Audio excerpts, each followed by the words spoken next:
Sahib thi. The important office bearers of central organization Ráجپر Brotherhood Division Karachi also attended and offered prayers for the deceased and ex-Mukra.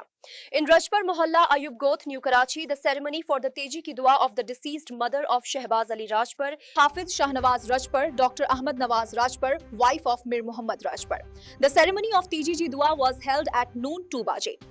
The central organization Markazi Tanzeem Ráجپر برادري Division Karachi and its important officials also participated and offered prayer. The important office bearers of central organization Ráجپر Brotherhood Division Karachi also attended and offered prayers for the deceased. Esteemed participants holding honored positions: President Yassin Ali Ráجپر, General Secretary Ashik Hussain Ráجپر, Senior Vice President Habib Ali Ráجپر, Zulfaqar Ali Ráجپر, Rajab Ali Ráجپر, Waki Ráجپر, Welfare Sadar Hakam Ali Ráجپر. In addition to this, political, social